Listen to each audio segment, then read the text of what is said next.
Angie Dickinson, a screen icon with unique beauty and talent, left a deep mark on Hollywood. However, behind the glamour, she held a surprising secret, a vow never to rewatch the classic 1959 film. Why did such an iconic movie become something she adamantly refused to face? This story reveals the memories, pain, and profound emotions behind a legend's decision. Angie Dickinson's early life and career. Angie Dickinson, born Angeline Brown, entered the world on September 30, 1931, in Culm, a small town in North Dakota. She was the eldest of three daughters, with a father who was a local newspaper editor and publisher and a devoted homemaker mother. Although born and raised in a humble rural area, Lamar County, Angie soon displayed intelligence and a yearning to break free from the confines of her hometown. Her childhood was intertwined with the harsh realities of the Great Depression, a period of economic hardship that deeply affected millions of American families. In search of better opportunities, the Dickinson family left North Dakota and moved to Burbank, California, in 1942, when Angie was just 11 years old. The new environment in California opened up a completely different world compared to the small town where she was born. Initially, Angie had no intention of entering the entertainment industry. Her childhood dream was to become a writer or journalist, a profession influenced by her newspaper-owning father. She even majored in business at Glendale Community College and later at Immaculate Heart College, with the initial goal of supporting her writing ambitions. However, destiny took an unexpected turn for Angie when she stumbled into the entertainment industry through a beauty pageant. In 1953, she participated in the Miss America contest, and although she didn't win the crown, her captivating presence caught the eye of talent scouts. This opportunity opened the door to Hollywood, where she began her career with challenging initial steps. In her early years, Angie Dickinson accepted numerous small roles on television and in B-movies. She appeared in popular television shows of the time such as Death Valley Days, The Lineup, and Matinee Theater. On the big screen, she also featured in low-budget films like Hidden Guns, 1956, and The Phantom Stagecoach, 1957. While these roles were limited in scope, they provided Angie with invaluable experience, helping her hone her acting skills and familiarize herself with the demanding working environment of the film industry, preparing her for bigger roles that would come in the future. Breakthrough role in Rio Bravo, 1959. Angie Dickinson's biggest career breakthrough came in 1959 when she was cast as Feathers in the classic film Rio Bravo, directed by Howard Hawks. The casting process for this role was highly competitive, but Dickinson's natural charm, captivating beauty, and promising acting ability convinced Hawks. This was a golden opportunity, as she would star alongside Hollywood legends: John Wayne, the icon of westerns; Dean Martin, the versatile music and film star; and Ricky Nelson, the rising rock and roll idol. In the film, Dickinson played Feathers, a mysterious and independent woman who arrives in the town of Rio Bravo and quickly becomes embroiled in the standoff between Sheriff Chance, John Wayne, and a local crime boss. Feathers was no weak damsel in distress. She was sharp, resilient, and possessed strong self-respect. The relationship between Feathers and Chance was a highlight of the film, delivering intelligent, humorous, and subtly romantic dialogue. Angie Dickinson's performance in Rio Bravo garnered countless accolades.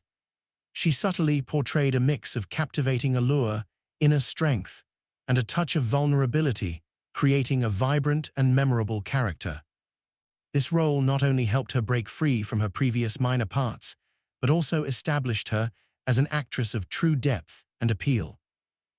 Rio Bravo became a major commercial and critical success, and the role of Feathers transformed Angie Dickinson from a rising star into a leading Hollywood actress, opening doors for a string of significant roles that followed in her illustrious career.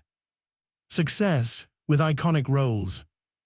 After the resounding success of Rio Bravo, Angie Dickinson quickly solidified her position as a leading actress in the 1960s and 1970s. She continuously challenged herself in various film genres, proving her versatility and transformative ability. Dickinson appeared in intense film noirs like The Killers, 1964, where she played a seductive yet manipulative woman, one of the most memorable roles of her career. She also featured in blockbusters such as Ocean's 11, 1960, a heist comedy that brought together a legendary star-studded cast. Her role in Ocean's 11 was particularly notable as it brought her into the inner circle of Frank Sinatra and the famous Rat Pack. Her close friendship with Sinatra not only elevated her standing in Hollywood, but also opened many new opportunities, cementing her image as a glamorous and classy actress. However, the most revolutionary role in Angie Dickinson's career was arguably in the television series Policewoman, 1974. In the show, she portrayed Sergeant Suzanne Pepper Anderson, an intelligent and strong undercover police officer. At the time, this was a groundbreaking role, shattering stereotypes about women's roles on television. Policewoman was not only a ratings phenomenon, but also had a profound impact on female roles in media, paving the way for many strong, independent female police and detective characters that followed. The series affirmed Dickinson's pioneering status in depicting modern, confident, and capable women. Thanks to this breakthrough role, Angie Dickinson received numerous awards and critical acclaim. She won a Golden Globe Award for Best Actress Television Series Drama in 1975 and received 4 Emmy Award nominations for the same role. Her career during this period was marked not only by commercial successes, but also by recognition for her talent and cultural influence. Angie Dickinson's personal life and relationships. Alongside her brilliant career, Angie Dickinson's personal life also attracted considerable attention, marked by deep and complex relationships.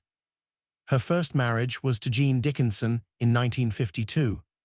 Although this marriage ended in 1960, Angie decided to retain the surname Dickinson, the name under which she had built her brand in Hollywood.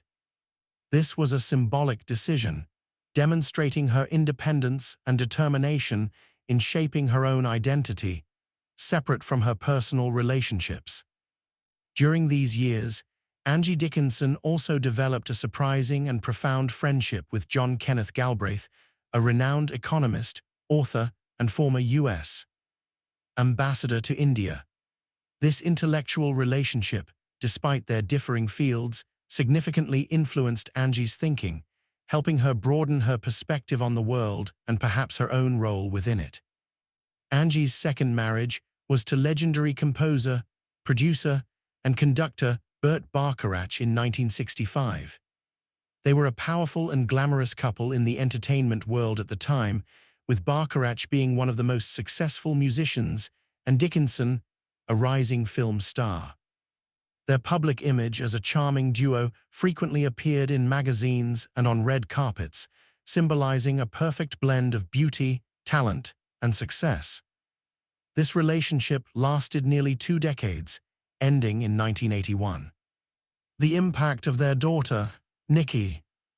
The personal lives of Angie Dickinson and Burt Bacharach, already closely followed by the public, took a challenging new turn with the birth of their daughter, Nikki Bacharach, on July 12, 1966. Nikki was a great joy for the couple, but from an early age, signs that she had special needs began to emerge. Eventually, Nikki was diagnosed with Asperger's syndrome, a form of autism spectrum disorder which significantly affected her social interaction, communication, and behavior. This diagnosis completely changed Angie's life. From a leading actress constantly busy with a packed schedule, Angie shifted her focus to her role as a mother. She became a devoted caregiver and a tireless advocate for her daughter. Raising a child with special needs in a society that still lacked understanding and support resources, as was the case at the time, was an immense challenge. Angie faced difficulties in finding appropriate educational methods, supportive therapies, and sometimes even societal stigma. She dedicated all her passion, time, and energy to ensure Nikki received the best possible care, despite personal sacrifices in her career and private life. Angie's dedication to Nikki not only demonstrated sacred maternal love, but also attested to her intrinsic strength and extraordinary adaptability. Despite being surrounded by love and meticulous care, the struggle with her condition took too much energy from Nikki. She experienced difficult periods of mental health, and although Angie and Burt Bacharach did everything they could, the invisible pressures of the illness weighed heavily on Nikki. On January 4, 2007, tragedy struck when Nikki Bacharach, at the age of 40, died by suicide at her home. Nikki's death was a huge shock, an immeasurable pain for Angie Dickinson. The pain of losing a child is the most heartbreaking a mother can endure, and for Angie, it was even heavier as she had dedicated her life to caring for and protecting her daughter. In the years that followed, Angie rarely spoke publicly about this tragedy, but her silence spoke volumes about the deep grief and terrible loss she carried. It was a wound that never healed, a tragedy that shaped the rest of Angie's life, making her more private and reserved in her personal life. Nikki's death was not just the loss of a child, but the loss of a part of her life, a dream, and an unconditional love. After her second marriage to Burt Bacharach ended in 1981, and the tragedy of losing her daughter Nikki many years later, Angie Dickinson's personal life continued to evolve in distinct ways. She became known for maintaining her privacy while still having meaningful relationships. In the 1980s, Angie had a relationship with musician and music historian Billy Vera. Although it didn't last, this relationship showed that she remained open to love and companionship after significant life events. In the 1990s, Angie Dickinson had a relationship with legendary television host Larry King. This relationship attracted public attention due to both their fame. However, what's notable is that Angie has always been admired for her ability to maintain respect and friendship with her former partners, even after romantic relationships ended. This speaks to her mature character, generosity, and ability to navigate personal breakups gracefully. She never publicly criticized or spoke ill of those she had been involved with, a rare quality in the rumor-filled world of Hollywood. The reason for not rewatching the special film. One of the most intriguing aspects of Angie Dickinson is her public admission of refusing to watch Rio Bravo, the very film that launched her into stardom. For many actors, rewatching their breakthrough films is a way to reminisce about success and artistic growth. But for Dickinson, the story is entirely different. The primary reason lies in her self-criticism of her own early performance in the film. Like many artists, Angie Dickinson may find it difficult to look back at her initial performances with a stricter and more self-critical eye after years of experience. She might feel that her acting in Rio Bravo, despite being praised, still had aspects that were naive or incomplete by her current standards. This perfectionism makes her reluctant to rewatch that version of herself from decades ago. However, a deeper and more poignant reason likely lies in the profound emotional memories the film evokes. Rio Bravo is not just a movie, it's a milestone in Angie's life, associated with beloved colleagues and experiences that shaped her. Rewatching the film could stir intense emotions about the past, both joy and sorrow, especially memories of those who are no longer with us. This acts as an emotional self-preservation mechanism, avoiding confronting a flood of memories that might be overwhelming.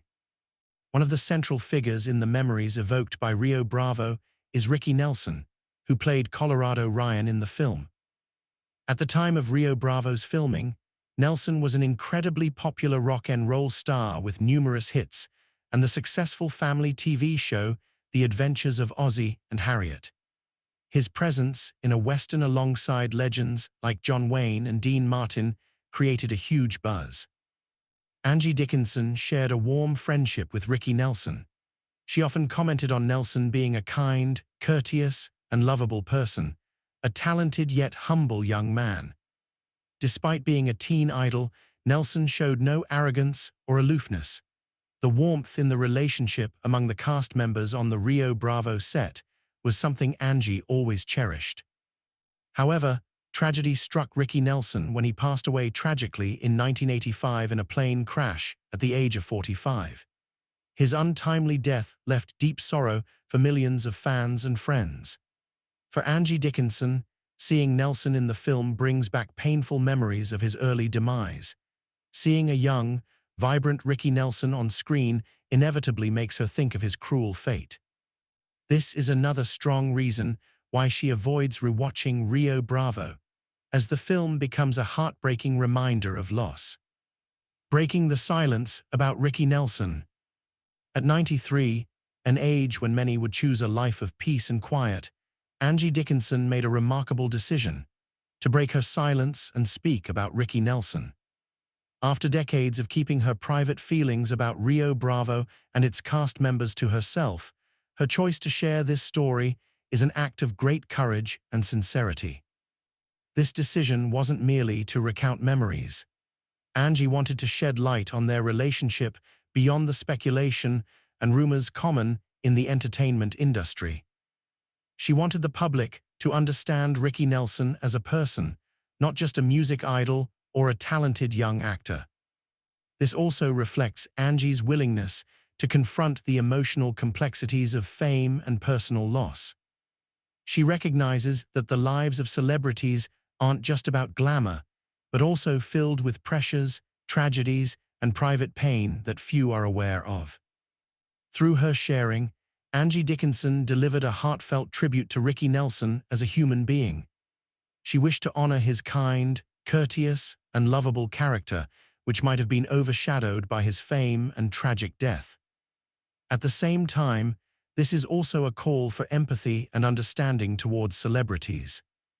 She reminds us that behind the spotlight, they are also human beings with emotions, pains, and losses no different from anyone else. Angie Dickinson's eventual decision to speak out about Ricky Nelson and her personal reasons for not watching Rio Bravo is more than just a behind-the-scenes story. It adds a new dimension to Ricky Nelson's legacy, offering a more human and profound perspective on him from a close friend and colleague. For Angie, this was perhaps a way to close a painful chapter while keeping Ricky Nelson's memory alive in the most cherished and authentic way. Were you surprised to learn her reasons for not rewatching the film that made her famous? Can you feel the complex emotions that Rio Bravo evokes for her, especially the image of Ricky Nelson? Share your thoughts in the comments below. If you found this article interesting and want to explore more Hollywood behind-the-scenes stories and the colorful lives of cinematic icons, don't forget to follow our channel and subscribe for notifications so you don't miss any new content. Thank you for reading.